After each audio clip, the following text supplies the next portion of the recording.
ओम शांति।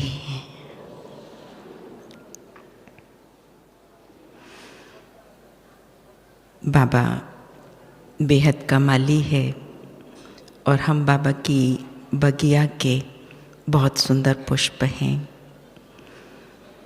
जब से हम बच्चे संगम युग पर आए हैं तो हमने ये समझा है कि संगम का समय हम सबके लिए मौजों का समय है, लेकिन कई बार मौज का समय हमारे लिए मूंज का समय तब बन जाता है जब बाबा ने जो हमारे जीवन के अंदर परिवर्तन की प्रक्रिया लाने की विधि बताई है उस पर हमारा फोकस नहीं रहता है।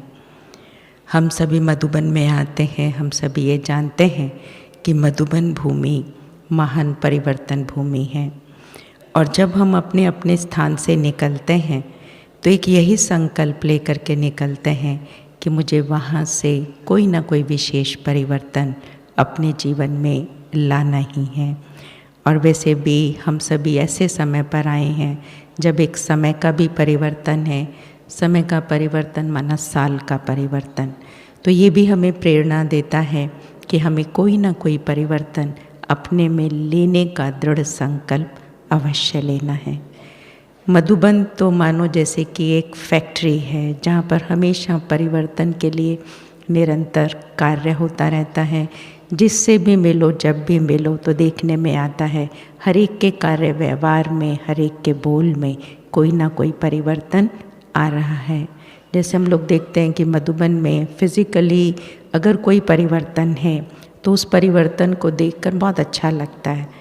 जैसे हम बहनें टीचर्स इंद्रप्रस्थ में रह रही हैं तो हमने देखा कि उसमें एक रेनोवेशन हुआ। भले वो फिज़िकल रूप में है लेकिन देखना इतना सुंदर लगा कि हमें लगा कि एक बहुत सुंदर परिवर्तन है। तो इसी तरह से बाबा जो हम बच्चों से चाहते हैं कि बच्चे तुम बच्चे भी अपने जीवन में परिवर्तन लेकर के आओ, और अगर वो परिवर्तन हम ले आते हैं जो बाबा ने हमें श्रीमत दी है तो ये हमें एक जीवन में बहुत बड़ा ड्रास्टिक चेंज या जंप लाने के निमित्त बन जाता है। देखने में ऐसा आता है कि जब हम परिवर्तन की बात करते हैं तो चेंज में हमेशा रेजिस्टेंस होती है। मानो कोई बिल्डिंग का ही हमें रेनोवेशन करना है तो हम अगर कहते हैं कि भाई कमरों को तोड़कर एक बड़ा हॉल करना है तो उसमें 10 तरह के ओपिनियन हमारे सामने आते हैं कि कैसे होगा, ये तो बड़ा मुश्किल है, नहीं सारी बिल्डिंग अपसेट हो जाएगी, बिल्डिंग की जो स्ट्रेंथ है उसके कम होने का डर है। लेकिन कई प्रकार के जब विचार हमारे सामने आते हैं तो जो उस समय पावरफुल पर्सन होता है, जो उसका होल रिस्पॉन्सिबल होता है, उसकी एक जिम्मेवारी हो जाती है कि वो इस बात को सोचे कि मुझे इस पर किस तरह से एक्ट करना है ताकि सब लोग मेरे साथ भी हों और कार्य भी जो है वो बहुत अच्छे तरीके से हो जाए। हम सभी ये जानते हैं कि रेजिस्टेंस के लिए हमेशा शक्ति की ज़रूरत होती है, और वो शक्ति बाबा ने हम सभी बच्चों को दी है सोल पावर के रूप में। हम कहते हैं कि हमारे पास प्यार से बोलने की शक्ति भी है, सहन शक्ति भी है, समेटने की शक्ति भी है। जितने भी आत्मा के गुण हैं वो मेरी सारी शक्तियाँ हैं। लेकिन देखने में क्या आता है कि जब इन शक्तियों का हम लोग प्रयोग नहीं करते, भले हमारे पास बहुत ज़्यादा स्ट्रेंथ है लेकिन जब उस स्ट्रेंथ का हम लोग इस्तेमाल नहीं करते तो वो स्ट्रेंथ हमारी बेकार होती चली जाती है। और ये इसी तरह से होता है कि जैसे मानो हमारे घर के अंदर एक तरह की कई चीज़ें पड़ी हैं। सपोज़ करो कोई इलेक्ट्रिकल अप्लायंस है, मानो हॉट केस है, और हम समझते हैं कि एक हॉट केस तो हमने बाहर निकाला हुआ है और बाकी हमारे पास 2-3 हैं, वो हम रखे रखते हैं तो रखे एक दिन ऐसा हो जाता है कि कई बार चीज़ों को जंक लग जाता है और चीज़ें ख़राब हो जाती हैं या फिर चीज़ें आउटडेटेड भी हो जाती हैं। तो इसी तरह से हमारे जीवन के साथ भी होता है कि कई बार जब हम सोचते हैं कि हमारे पास इतनी स्ट्रेंथ है और उस स्ट्रेंथ का हम इस्तेमाल नहीं कर रहे होते, केवल सोचते ही रहते हैं, तो सोचते सोचते समय चला जाता है और हमारे जीवन में जो परिवर्तन आना चाहिए वो नहीं आता है। और फिर कई बार हम लोग कहते हैं कि बाबा ने कहा है ना कि बच्चे तुम लास्ट सो फास्ट जा तो सकते हो लेकिन जाना तो बड़ा मुश्किल है। तो जब इस तरह से हमारी सोच होने लगती है तो इस प्रकार की सोच हमारे जीवन को बहुत नेगेटिव बना देती है और हमारी जो शक्ति है वो बहुत हद तक डिप्लीट होती चली जाती है। पर बाबा ने हमेशा कहा कि बच्चे अपनी सोच को तुम बच्चों को पावरफुल बनाना है। अब हमारी सोच जो है वही हमसे सारे काम कराती है। अगर मानो हम चलते चलते सोच लेते हैं कि हम तो कुछ कर नहीं सकते, हम तो कुछ बन नहीं सकते, हमसे तो हो नहीं सकता, तो जैसे ही मैंने ये सोच लिया कि हम तो कर ही नहीं सकते, तो उससे हमारी जो सोल की शक्ति है, करने की पावर, जिसे हम कहते हैं कि मैं आत्मा शक्ति स्वरूप हूँ, तो वो मेरी शक्ति एकदम कम हो जाती है और कम होते होते हम अंत में अपने आप को बिल्कुल अंडरलाइन कर लेते हैं कि ये सब मेरे बस का नहीं है। और एज ए रिज़ल्ट क्या होता है कि हमारा जो उमंग उत्साह है वो बहुत कम हो जाता है और कम होते होते जो बाहरी इन्फ्लुएंस होता है, जो बाहरी प्रभाव होता है, उसका असर हमारे ऊपर आने लगता है।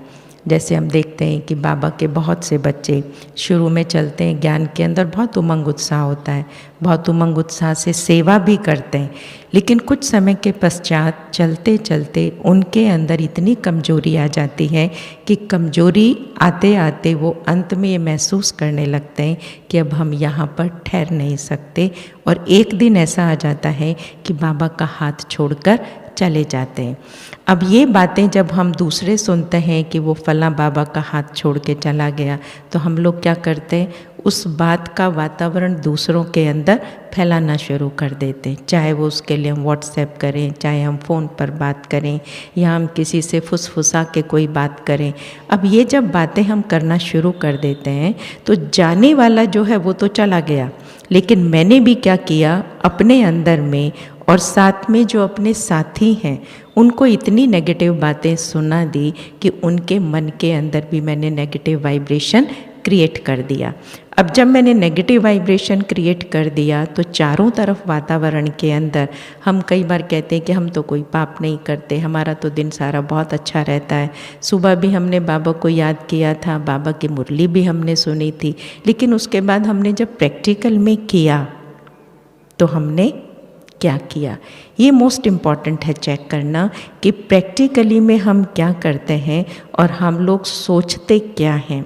जानकी दादी जी हमेशा कहती है कि जो मैं सोचती हूँ और मुझे लगता है कि ये बाबा की श्रीमत के अनुसार है, तो मैं क्या करती हूँ, उसको करने का भरपूर प्रयास करती हूँ। मैं उसके बाद दूसरा ये संकल्प नहीं क्रिएट करती कि मैं इसको करूँ या नहीं करूँ। सोचा और किया। जैसे बाबा ने आज की मुरली के अंदर भी एक बहुत अच्छी बात सुनाई कि कई बार बच्चों के अंदर उमंग उत्साह तो बहुत है, हम सेवा करना चाहते हैं, हम सेवा करना चाहते हैं, लेकिन उनको सेवा करने के तरीके नहीं आते। तो इसी तरह से कई बार हमें हमारे पास जो फैसिलिटीज़ हैं, साधन उपलब्ध हैं, हमें उनका सही प्रयोग ना करने की वजह से कई बार उनका हम गलत प्रयोग करना शुरू कर देते हैं, या फिर गलत प्रयोग भी नहीं करते तो उस चीज़ का ताकत का इस्तेमाल हम नहीं करते, जिस कारण से हम लोग अपनी एनर्जी को जो मल्टीप्लाई करना चाहिए वो हम नहीं कर पाते हैं। जैसे कई लोग होते हैं, उनके अंदर एक बहुत बड़ा आर्ट होता है कि उनके पास थोड़ा सा धन होगा, लेकिन उसको भी वो इतना मल्टीप्लाई कर लेते हैं कि वो थोड़े दिन के अंदर बहुत ज़्यादा नाम कमा जाते हैं। तो इसी तरह से बाबा ने हमें समझाया है कि बच्चे सपोज़ करो तुम्हारे पास धन बहुत ज़्यादा है और तुम समझते हो कि उस धन का अगर हम सही इस्तेमाल नहीं करेंगे तो उससे हम क्या करेंगे, अपने ज़्यादा कपड़े बनवाना शुरू कर देंगे। अब जब कपड़े ज़्यादा बनवा लिए, उसको हमने अलमारियों के अंदर भरना शुरू कर दिया। अब पहनने के लिए चाहिए मुझे केवल 10 जोड़े और मैंने बनवा लिए 25 जोड़े, तो वो पैसा जो मेरे घर में था, अब मेरा पर्सपेक्टिव तो क्या है उसके प्रति कि मैंने उसको सही जगह इस्तेमाल किया है, क्योंकि मैंने उससे अपने ड्रेसेस बनवा लिए हैं। लेकिन अब दूसरे पर्सपेक्टिव से देखा जाए कि वो मेरी रिक्वायरमेंट नहीं थी, लेकिन ना रिक्वायरमेंट होने के बावजूद भी क्योंकि मेरे पास धन ज़्यादा था तो मैंने क्या किया कि उससे अपने ड्रेसेस को बनवा लिया।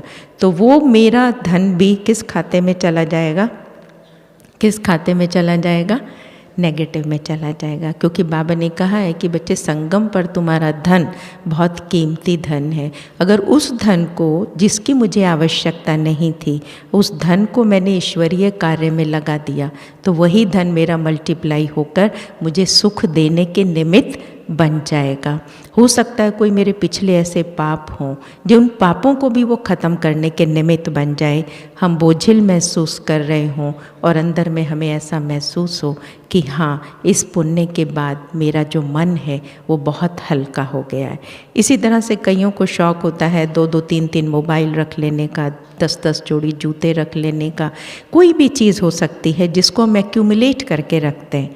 लेकिन बाबा ने संगम पर हमको कहा है कि बच्चे तुम्हें केवल एक्यूमुलेट करना है तो क्या करना है? केवल जो बाबा ने हमें धन दिया है, बाबा ने धन हमें ज्ञान धन दिया है, हमें शक्तियाँ दी हैं, जितना हम इनको बटोरने की तरफ चले जाते हैं उतना हमारे पास बाहर की सुविधा साधन ऑटोमेटिकली आते हैं। और हमारे अंदर में एक संकल्प रहता है कि ये बाबा ने मुझे दिए हैं किसके लिए? अन्य की सेवा के लिए। और जब हम उसको अन्य की सेवा के लिए लगाते हैं तो वो चीज़ें ऑटोमेटिकली मल्टीप्लाई होती जाती हैं। एक बार जानकी दादी जी का मैंने अनुभव पढ़ा था, तो दादी जी ने उस अनुभव के अंदर बताया था कि कोई भी चीज़ मेरे पास आती है तो मेरा हमेशा एक भाव बना रहता है कि जो मैं आई हूँ, जितना जिसको चाहिए मैं उससे ज़्यादा उसको दूँ। जब ज़्यादा किसी को देंगे तो इसमें हमें डबल बेनिफिट होता है। डबल बेनिफिट क्या होता है? एक तो जिसको जितना चाहिए था मैंने उसकी एक्सपेक्टेशन से ज़्यादा उसको दिया तो ऑटोमेटिकली क्या हो गया? उसके मन में मेरे प्रति रिस्पेक्ट पैदा हो गई। दूसरा, मेरी उसके साथ एक बहुत क्लोज बॉन्डिंग बन गई कि कभी भी हम उस आत्मा को याद करेंगे तो वो आत्मा मुझे ये नहीं कहेगी कि हाँ ये बात ऐसे थी, नहीं हम नहीं आ सकते। रादर वो 20 छलांग लगा करके भी हमारे सहयोगी बनेंगे। तो इसलिए किसी भी क्षेत्र के अंदर, जैसे बाबा कई बार वर्किंग क्लास को कहते हैं, कई बार बाबा से पूछते हैं या बड़ी बहनों से पूछते हैं कि हम क्या करें, हम जॉब करें या क्या करें? बाबा कहते तुम खुद डिसाइड करो, तुमने ज्ञान को कितना और कितनी गहराई से समझा है। अगर तुम्हें ये लगता है कि संगम का समय बहुत इम्पॉर्टेंट है और मुझे अपने जीवन को बहुत वैल्यूएबल बनाने के लिए बहुत कम समय है, तो चॉइस अब तुम्हारी अपनी है कि या तो तुम ये करो या तुम ये करो। अब दोनों पलड़ों को देखकर इस समय अगर हम अपने जीवन के अंदर एक चेंज लाना चाहते हैं तो उस समय मेरे अंदर पावर कितनी है वो बहुत मैटर करती है कि मैं इस तरफ जाऊं या उस तरफ जाऊं। फिर कहते हैं कि भाई हाँ, हम तो किसी के साथ एडजस्ट नहीं कर सकते, बड़ा मुश्किल होता है, कहाँ तक एडजस्ट करेंगे, खास हर एक के अपने अपने संस्कार हैं। देखो ये तो मालूम ही है हमें, दुनिया में भी हम कहते आए कि हम सब यूनिक हैं, किसी का एक का रोल ना मिले दूसरे के साथ, तभी इस दुनिया के अंदर वैरायटी है। जैसे दुनिया में कई एडजस्ट करने वाले लोग कहते हैं ना, इसी तरह से हम लोग भी कई बार बोलने लगते हैं कि देखो हम चल रहे हैं, उनके साथ एडजस्ट कर रहे हैं, अब क्या करें, मर रहे हैं, इससे ज़्यादा और कितने मरेंगे। एक ऑप्शन तो ये है दुनिया के अंदर चलने का। एक होता है कि नहीं, क्यों हम किसी के साथ एडजस्ट करें। आजकल हमारे पास जब यंग जनरेशन आती है तो मोस्टली ये कहते हैं कि हम क्यों किसी के साथ एडजस्ट करें, हम किसी के साथ मिल के काम करते हैं ना तो बड़ी प्रॉब्लम आती है। वो ये कहता है, वो ये कहता है, वो ये कहता है, इससे बेटर है किसी के साथ करो ही ना, खुद ही अकेले सारा कर लो। इससे हमारी अपनी स्थिति भी ठीक रहती है। और तीसरा ऑप्शन ये होता है कि हम बड़े प्यार से, जैसे बाबा ने सिखाया हमें, तो बाबा की श्रीमत के अनुसार बाबा ने जिस पावर को जहाँ यूज़ करने के लिए कहा कि 4 लोगों की टीम के साथ आप काम कर रहे हैं, एक बात कह रहा है, दूसरा दूसरी बात कह रहा है, तो बाबा ने मुझे उस समय के लिए एक अंडरस्टैंडिंग दी है कि बच्चे हर एक की ओपिनियन अपनी अपनी होगी, लेकिन उन सबको सुनते हुए और उन सब की बातों को समाते हुए आपको आगे बढ़ना है। अब जब हम पहले से इस बात को अपने साथ एक पावरफुल पॉइंट में ले करके फिर मैदान में आते हैं तो ऑटोमेटिकली उस समय जब बातें सामने आएंगी तो मेरे मन में क्या आएगा, क्या आएगा? यही बात आएगी ना कि हाँ क्यों नहीं एडजस्ट कर लेते। बाबा ने ये बात कही है ना कि बच्चे ऐसे समय पर तुम चुप रहो, चुप रह करके उनको दृष्टि दो और दृष्टि लेकर के शांति से उनको बोलो कि नहीं इस काम को ऐसे कर लेते हैं, तो वो फिर हमारी बात को सुनने के लिए तैयार हो जाते हैं।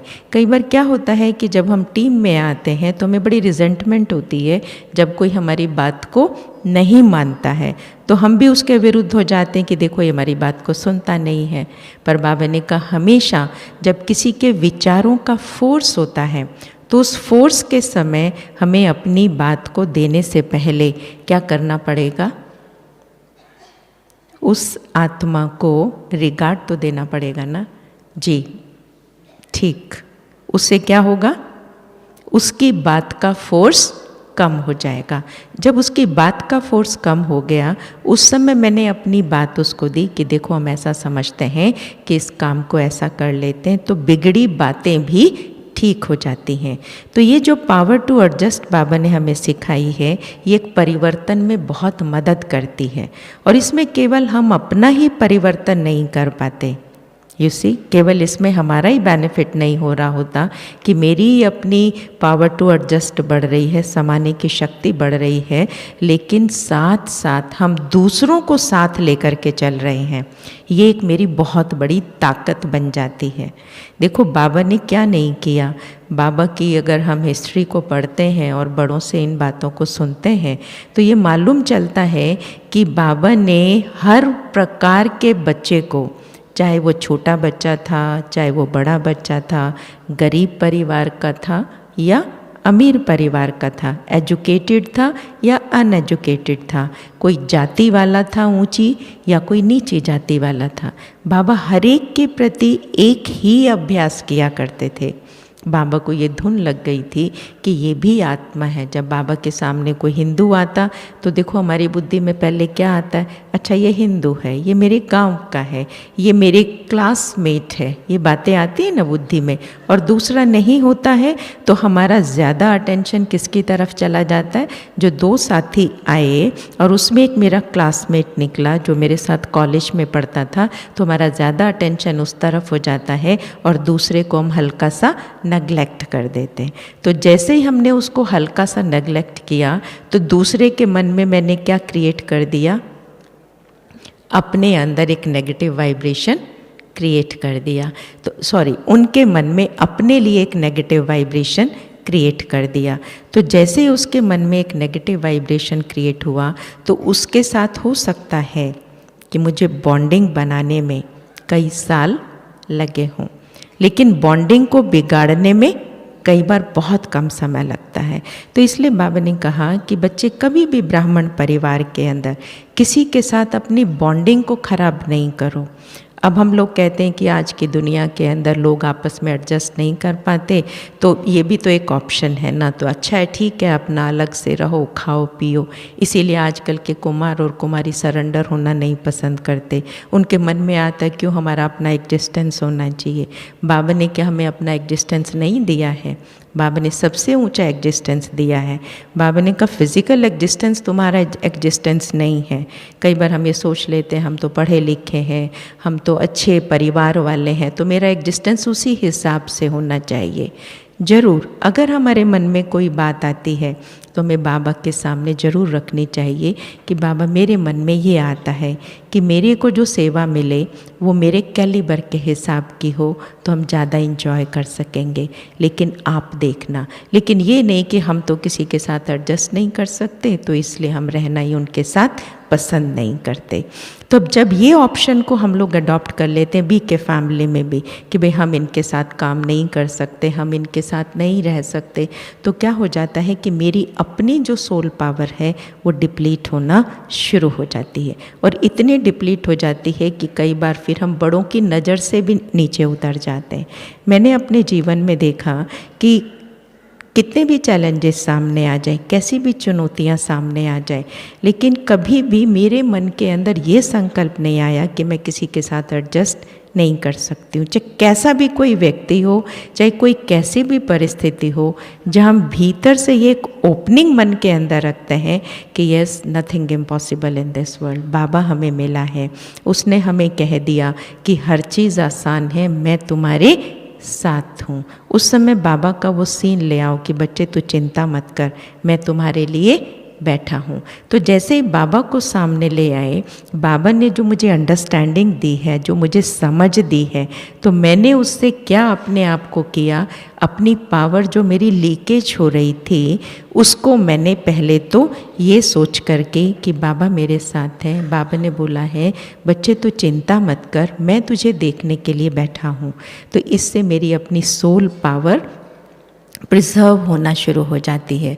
और फिर यदि मैं उस कार्य को मुझे करना भी पड़ता है तो बाबा की मदद से अगर हम उस कार्य को कर जाते हैं तो हम देखते हैं कि हमारी सोल पावर कई गुना मल्टीप्लाई हो जाती है। इसलिए घर परिवार के अंदर भी हम कहते हैं कि भाई मेरी तो बहू के साथ नहीं बनती, सास के साथ नहीं बनती, या ससुर के साथ नहीं बनती, हम ऑफिस में काम करते हैं मेरी बॉस के साथ नहीं बनती, हम बड़े परेशान रहते हैं। तो अब ये परेशानी क्रिएट किसने की? भाई थोड़ा सा तो हम व्यक्ति को अंडरस्टैंड करने की कोशिश करें ना।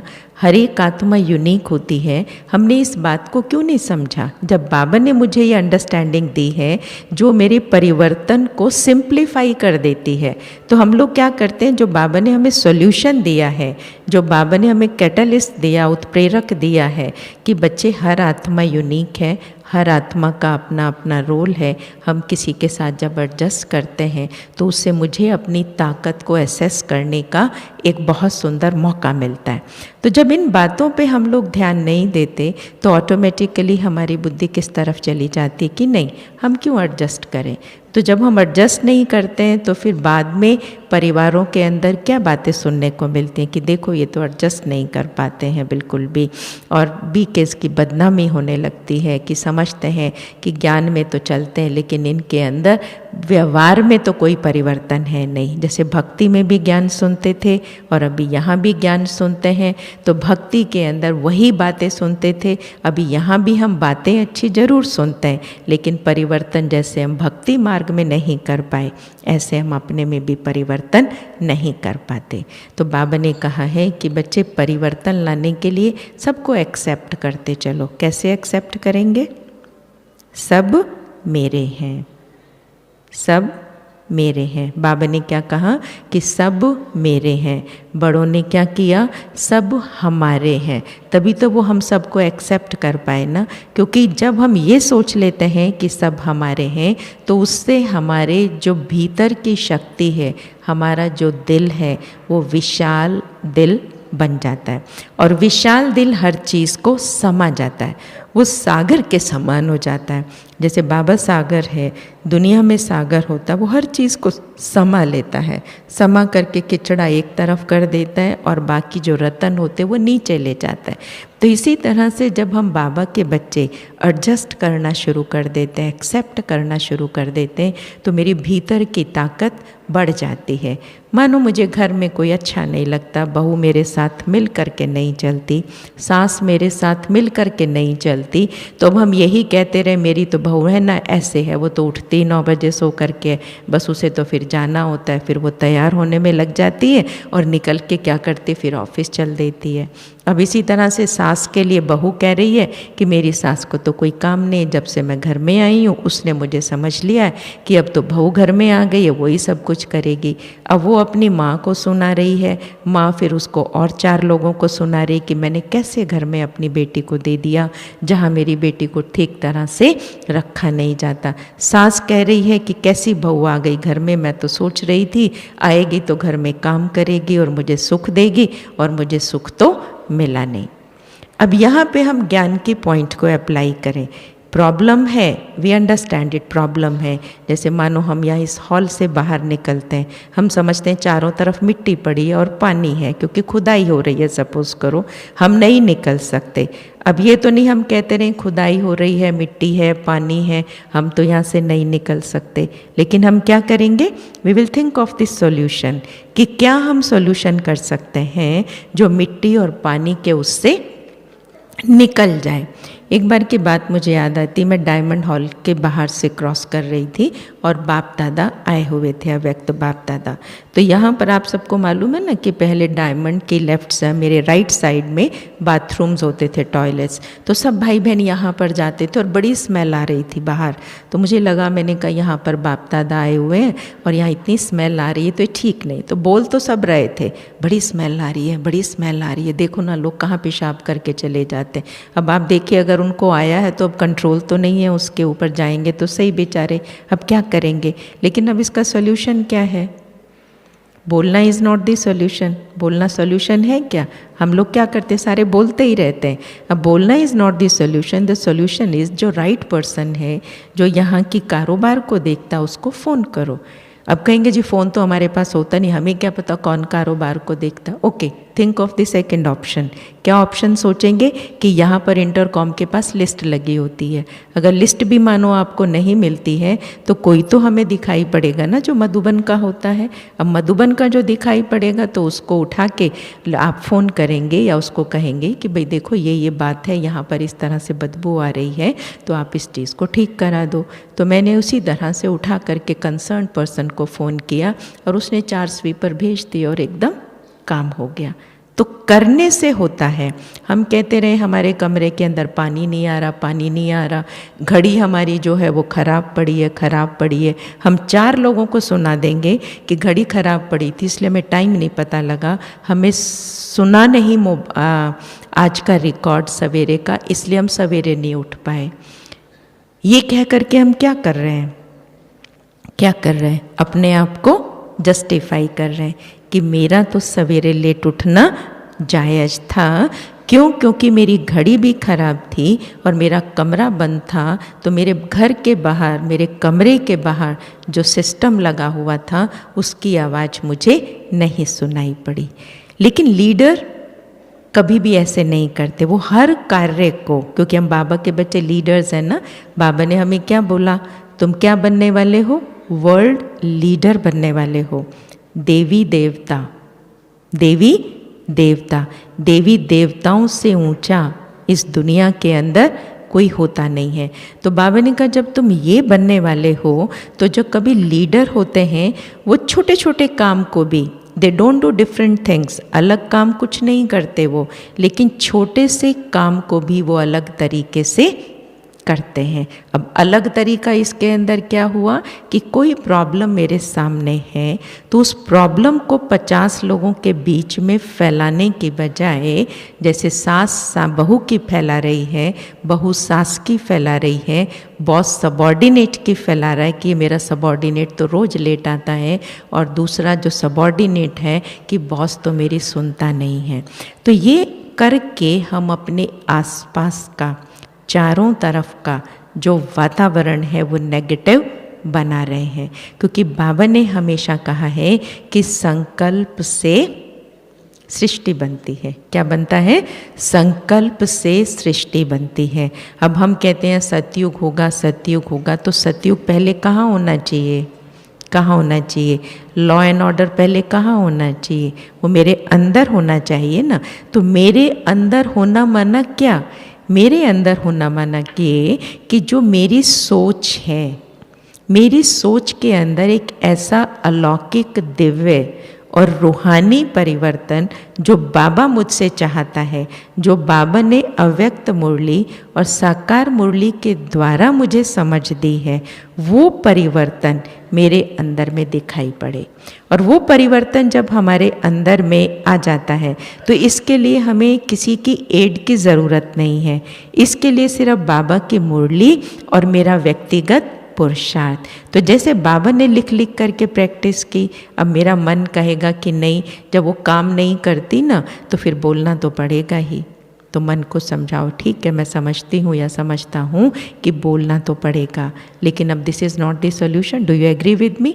तो मन क्या कहेगा? हाँ ये सॉल्यूशन तो नहीं है, लेकिन फिर करें भी क्या? क्योंकि अंदर में परेशान हो रहे हैं, तो परेशान हो रहे हैं तो बात तो निकलेगी ना। लेकिन संगम पर हम हमेशा ध्यान रखें कि बाबा मेरे साथ है। बाबा ने मुझे कहा है कि बच्चे एक बात तुम्हारे सामने आती है तो मैं तुम्हारे लिए लाख कदम बढ़ा करके भी मदद करने के लिए तैयार हूँ।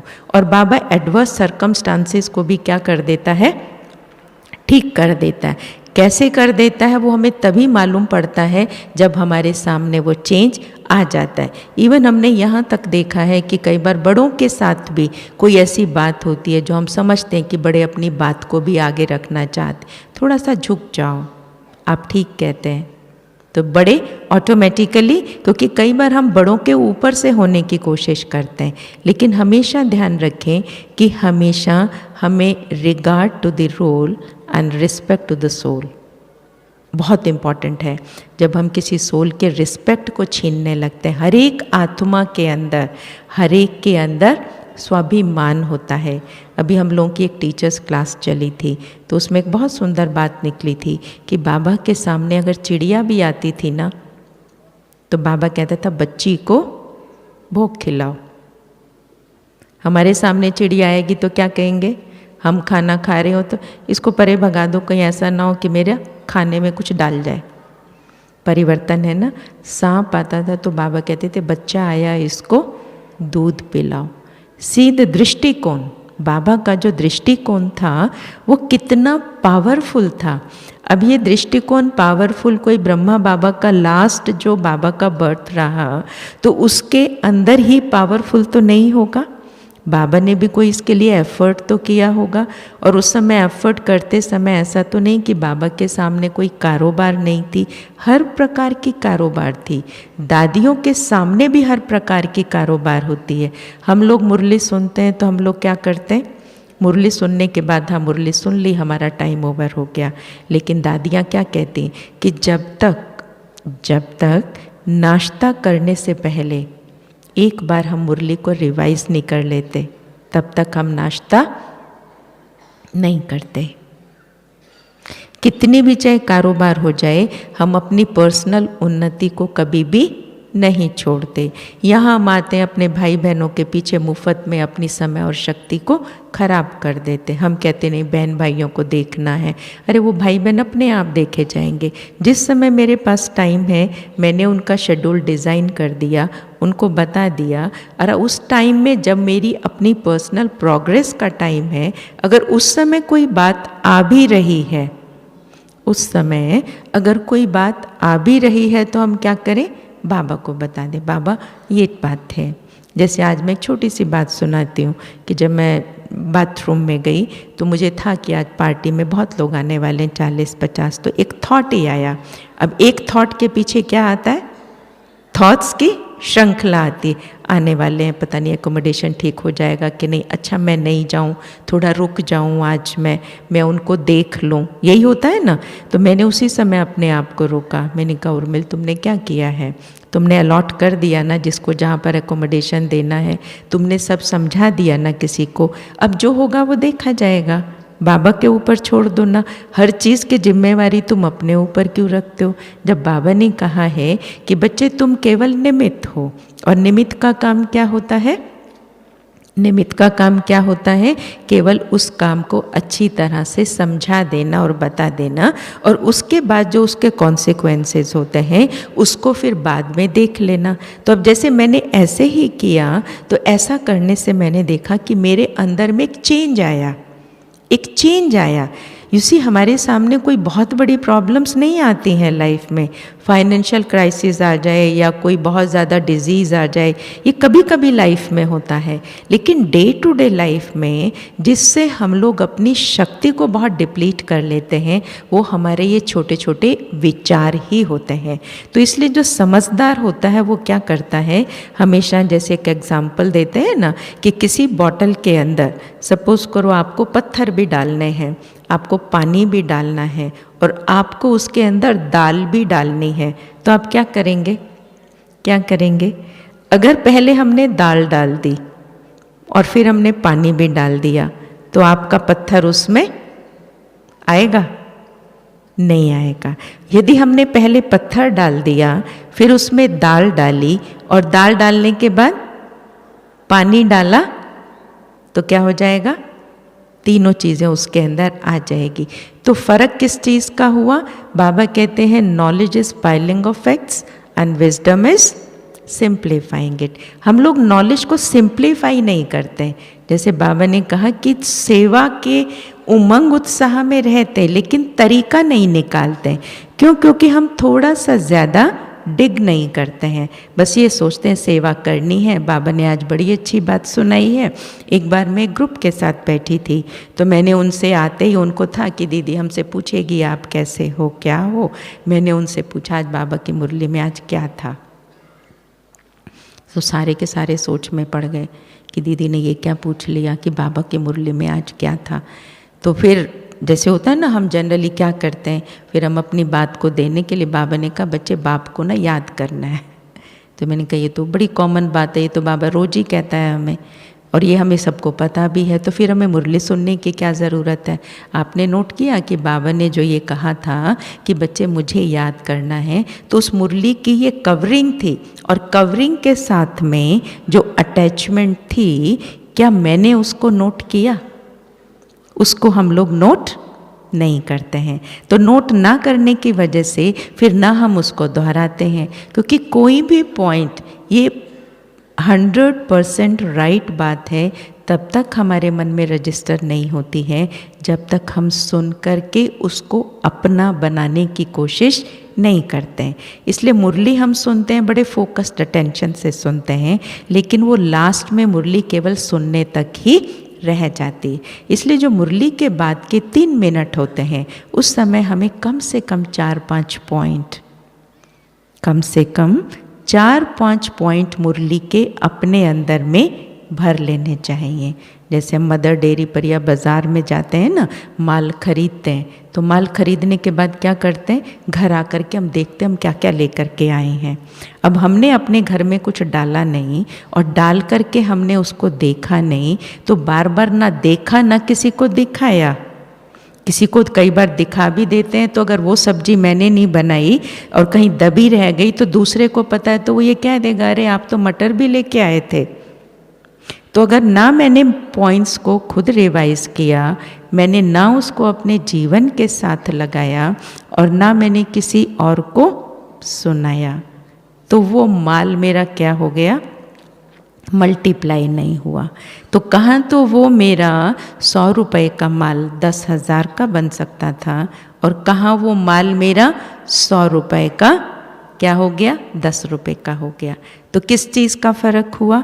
एक है ज्ञान में बहुत फास्ट जा रहे हैं, बहुत अच्छी स्पीड से उनकी धारणा हो रही है, उनकी खुशी कभी मरती नहीं है, और एक है छोटी छोटी बात को लेकर के परेशान है, स्ट्रेस में है। हम कहते हैं हमें हैप्पीनेस चाहिए, ब्राह्मणों के अंदर भी खुशी नहीं है। बहन जी क्या करें, हमारे जीवन में खुशी नहीं है। कॉन्सिक्वेंस किस चीज़ का है? कैसे ये चीज़ हमारे परिणाम हमारे सामने आया कि मेरे को इरिटेशन होती है, मेरे को स्ट्रेस होती है, मेरे को कोई बात कहता है मुझे हर्ट होती है, क्योंकि बाबा ने जो मुझे दवाई दी है, बाबा ने जो मुझे दवाई दी है, बाबा ने जो मुझे डोज दी है, उस डोज का मैंने सही इस्तेमाल नहीं किया। और सही इस्तेमाल या यूज़ ना करने की वजह से डॉक्टर ने मुझे बताया था 4 बार खाना, और मैंने खाई 1 बार, वो भी अनमने मन से खाई, तो मेरे अंदर में उसकी ताकत नहीं आएगी। अब डॉक्टर ने पूछा तुमने खाई, तुमने झूठ भी बोल दी। अब जब हमसे कोई पूछता भी है तो हम कहते मुरली पढ़ी, हाँ पढ़ी। अब जब पूछ लेते हैं क्या पढ़ा, तो एक भी पॉइंट याद नहीं है, तो वो झूठ भी पकड़ी जाती है ना, कि हमने पढ़ी भी नहीं, हमने हाँ भी कर दी, दूसरे को चलाने की भी कोशिश की। तो जब दूसरों को चलाने की कोशिश करेंगे तो फिर क्या होगा हमारे साथ? चिल्लाएंगे ही ना, अंदर से मन चिल्लाएगा ही ना कि अरे तुम बीकेस भी बन गए, 20 साल पुराने भी हो गए, 15 साल पुराने भी हो गए, तुमने किया क्या? कहते बहन जी क्या करें, जब हम आए थे ना तो हमारे अंदर में बहुत उमंग उत्साह था, लेकिन अभी तो हमारा उमंग उत्साह सोडा वाटर होता जा। हम देखते हैं ना बड़ों के संस्कार ऐसे हैं, छोटों के, अरे बड़े उस संस्कार को बदल के पता नहीं कहाँ पहुँच गए। और चलो नहीं भी पहुँचे तो मुझे क्या लेना देना, हर एक अपना यहाँ पर रोल प्ले करके अपना पार्ट फिक्स कर रहा है ना। कर रहा है कि नहीं कर रहा। तो जब हम सब यहाँ पार्ट फिक्स अपना कर रहे हैं, तो अगर उसने ये नहीं किया तो हो सकता है मुझे करके आगे जाने का चांस हो, मेरा पद ऊंचा हो। तो मैं अपने बातों को किसी से भी मुझे मनवाना है तो मैं बिना इरिटेट हुए किसी से बात को मनवा लूँ। ये मेरे अंदर में कला आनी चाहिए, ये हुनर मेरे में आना चाहिए। तो इसलिए इस परिवर्तन के अब जो नए साल हम कहते हैं नया साल आने वाला है, तो एक्चुअली नया तो कुछ होता नहीं है। क्या आने वाला देखा जाए तो उस हिसाब से 2018 की बजाय क्या हो जाएगा, 2019 हो जाएगा, इज़न्ट इट। लेकिन चेंज किस में कि ये एक परिवर्तन है साल का, तो इसमें कि ये बना हुआ है कि हमारा स्ट्रॉन्ग बिलीफ है कि नया साल आने वाला है, तो हम एक नया संकल्प ले लें। तो नया संकल्प हम क्या ले लें कि रात वही रहेगी, दिन भी वही रहेगा, लोग भी वही रहेंगे, प्रॉब्लम्स भी हमारे सामने वही रहेंगी। कब तक? जब तक हमारे पर्सपेक्टिव में चेंज नहीं आता है। तो बाबा ने जैसे प्रैक्टिस की, मुझे भी वैसे प्रैक्टिस करनी है। तो बाबा कहते बच्चे जो तुम चाहते हो वो तुम्हें प्राप्त हो सकता है। मुझे याद आता है एक बार मैं विदेश में ट्रैवल कर रही थी, तो मेरे पास सिंगल एंट्री वीज़ा था और वहाँ जर्मनी से हम लोग स्विट्ज़रलैंड चले गए थे। तो मुझे नहीं मालूम था कि स्विट्ज़रलैंड से अब हमें वापस आना है जर्मनी, तो कौन सा वीज़ा होना चाहिए, डबल एंट्री वीज़ा होना चाहिए। तो मेरे साथ जो फ्रेंड थी, बी के कलीग थी, तो उसने मेरे से कहा कि सिस्टर उर्मिला आपका सिंगल एंट्री वीज़ा है, डबल। मैंने कहा वो क्या होता है? कहते अब हम दोबारा जर्मनी में एंटर कर रहे हैं ना, तो हमारे पास डबल एंट्री वीज़ा होना चाहिए। तो उसने देखा तो कहती तो सिंगल एंट्री वीज़ा है। और उस दिन फ्राइडे था और जब हम जा रहे हैं तो सैटरडे संडे विदेश में छुट्टी होती है, आजकल तो यहाँ भी होने लगी। तो उन दिनों मैं 91 की बात कर रही हूँ। तो उसने कहा कि अब तो इसने जो बैरियर पर होगा पुलिसमैन, अगर इसने हमें रोक लिया तो हमें 2-3 दिन यहीं रहना पड़ेगा बॉर्डर पे। और हम इतनी करेंसी तो कैरी कर नहीं रहे थे, और हमें रहना भी पड़ेगा और फिर हमें वीज़ा लगवाना पड़ेगा, उसके बाद हमें जाना पड़ेगा। Long process. अब क्या करेंगे? Simplify knowledge into wisdom. कैसे करेंगे? मैंने बाबा को कहा बाबा ignorance is bliss, I am sorry, मेरे से गलती हुई है, पर मुझे इस चीज़ के बारे में मालूम नहीं था, अब तो आपको आना पड़ेगा। मैंने कहा बोलो बाबा आपको आना है, देखो अब और हम कुछ नहीं कर सकते।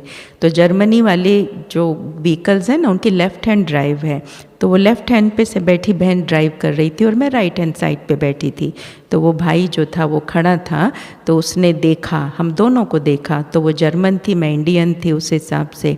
तो देख कर के उसको मैंने एकदम, जैसे मैंने अपने को तो पीछे कर दिया, बाबा को आगे किया, मैंने कहा हेलो, तो वो हेलो देख के मिसमराइज़ हो गया सुन के। फिर उसने मेरा पासपोर्ट मांगने की बजाय किसका मांग लिया? जर्मन सिस्टर का मांग लिया, और मांग करके बोला ओके यू कैन गो।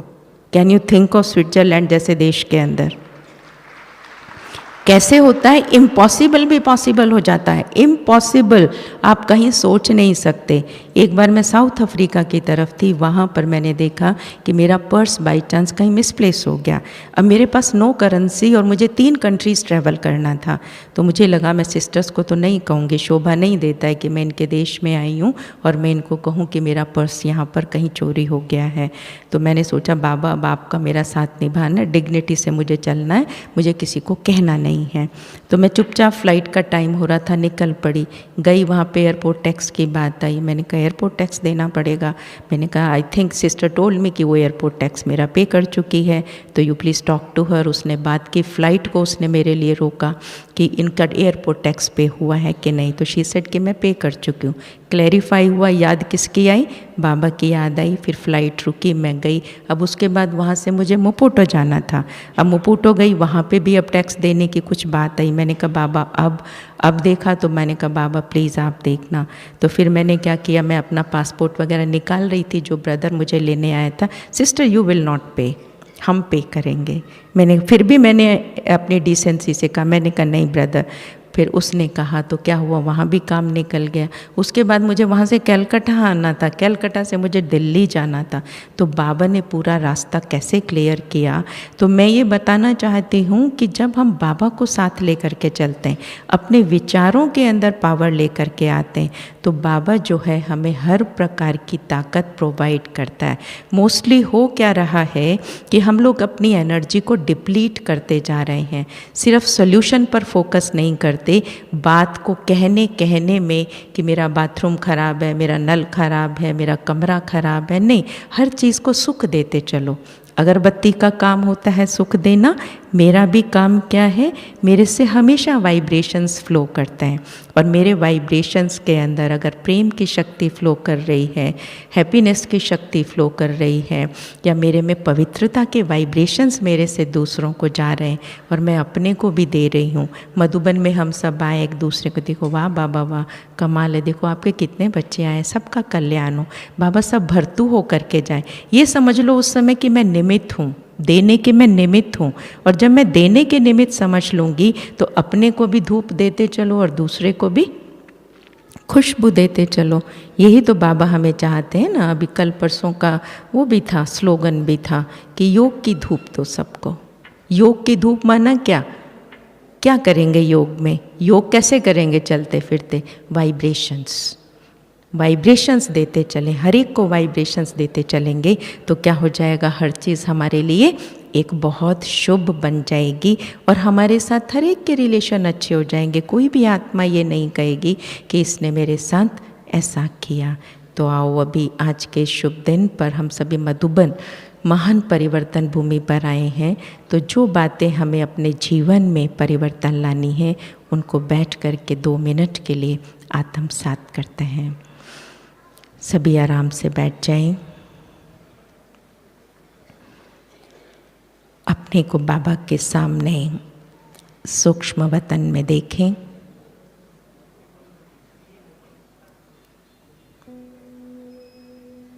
बाबा मेरे सामने है,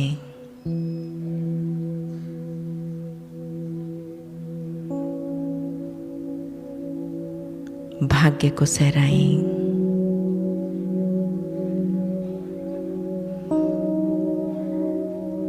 बाबा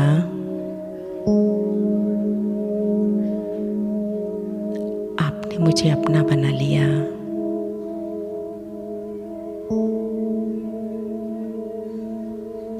इस महान परिवर्तन भूमि पर भी बुला लिया।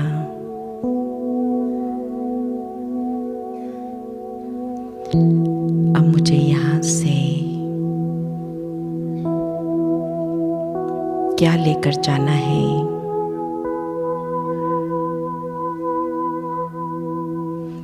ये सब मेरे हाथ में है।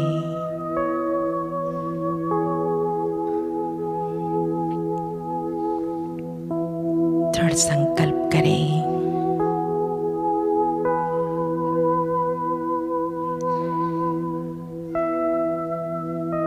कि हम जो सोचेंगे,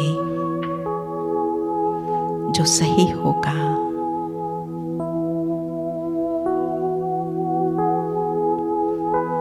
जो सबके कल्याण के लिए होगा,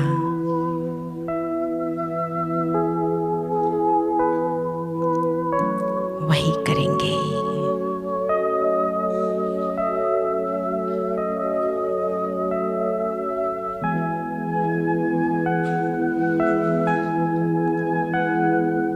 केवल वही करेंगे।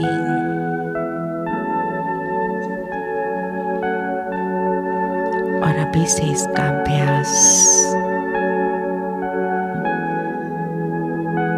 करना शुरू कर देंगे।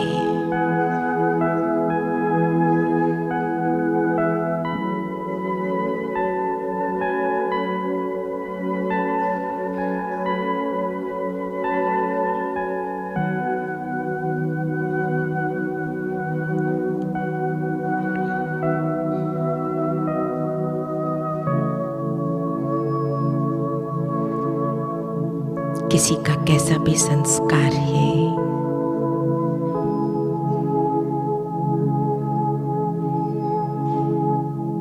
उसे इग्नोर करते हुए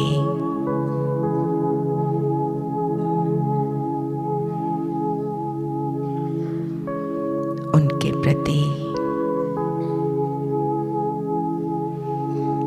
रहम भाव और शुभ भाव रखेंगे।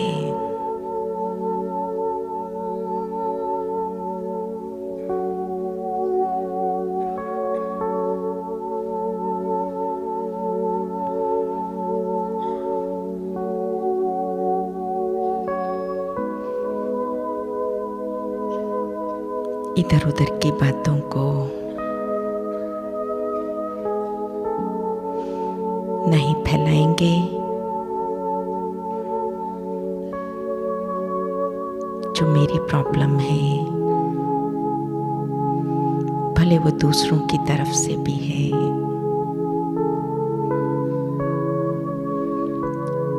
सदा ये सोचेंगे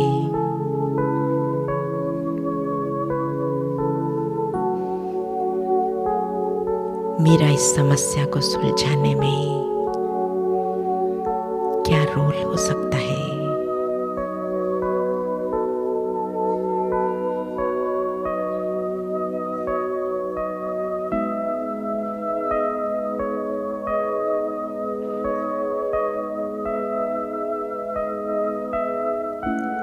अपनी खूबियों को देखकर क्या मैंने पा लिया, आगे बढ़ते चलेंगे।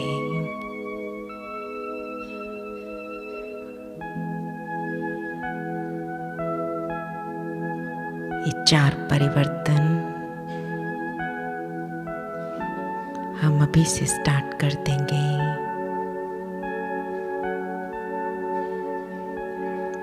ताकि 2019 में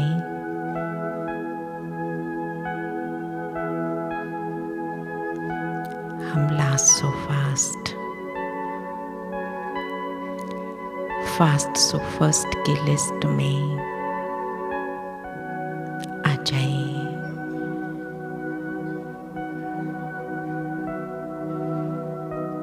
दृष्टि लें बाबा से,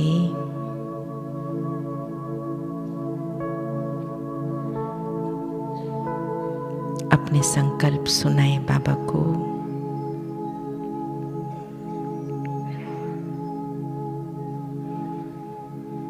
बाबा आपको क्या ब्लेसिंग देता है,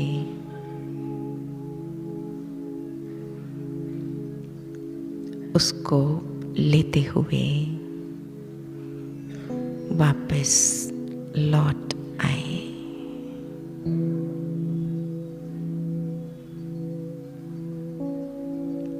ओम शांति।